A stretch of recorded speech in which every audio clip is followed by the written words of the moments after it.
am Melanie Conklin, the author of these two books. I'm here with another craft session today.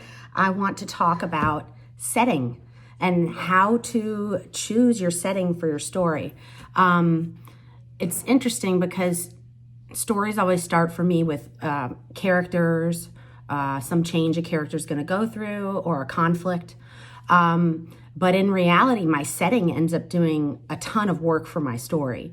And it's something that I've been thinking a lot about now that I'm working on my third novel and some other stories. And I want to make sure that I've explored different settings for different books. So that got me to thinking about how I choose my setting. There are a few different factors.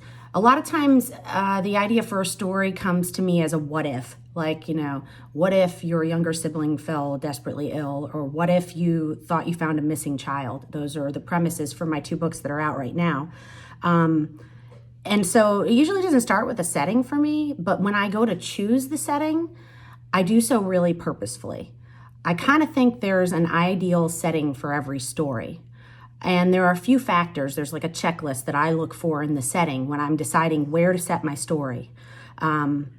I like to think about how this setting is personally relevant to my character.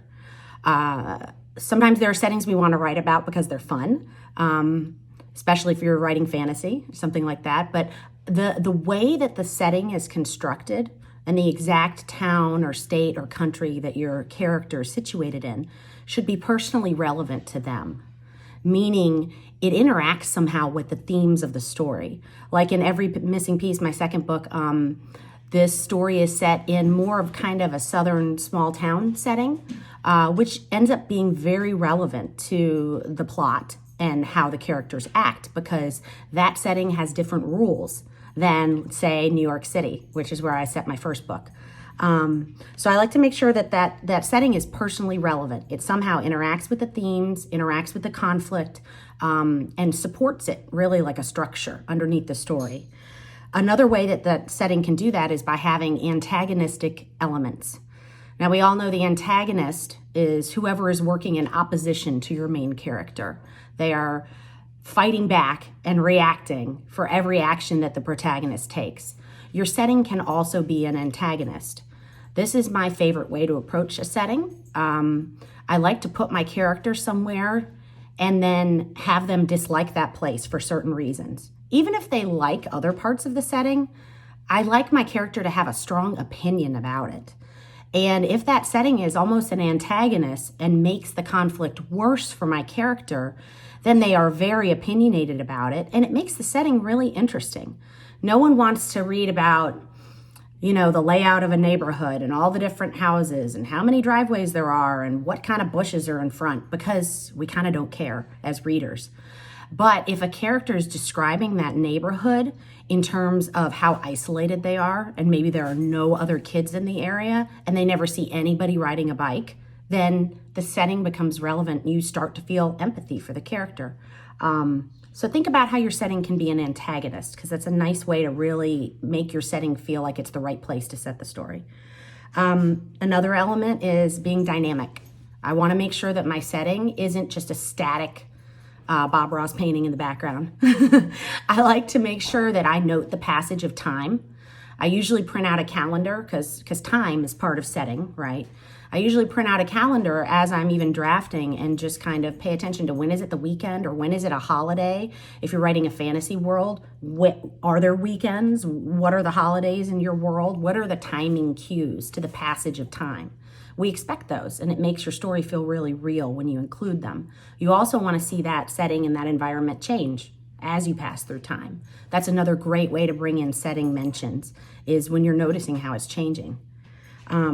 Another layer for me is metaphor or subtext. It's pretty special, and most of my favorite books have a little bit of subtext or metaphor with their setting, meaning the setting somehow represents the problem that the character is facing. The setting has physical elements of change that reflect the internal and emotional struggle that the character is going through. You can fabricate these elements. I know sometimes you get stuck on, I want my setting to be realistic. I start from a realistic setting, but even in my contemporary stories, I modify them for what suits the story, because this is fiction. It's not real life. So look for those layers of metaphor or subtext. How can your setting represent a moment in the story? How can it tie into the theme of a chapter? That can make a setting really come to life and feel powerful. The final element I like to pay attention to is sensory details. It's really easy to just describe what we see visually, or maybe even what we hear, but we wanna have what we smell, what we touch, the different textures in the environment, what we hear. We want to have all the different layers of sensory detail when we're describing our setting.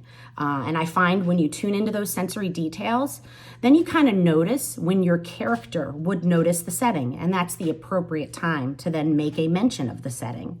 And that's one of the other keys to having your setting really integrated, is to only talk about it when we really want to hear about it and when your character would actually be thinking about it. Otherwise, we all just skip past that paragraph.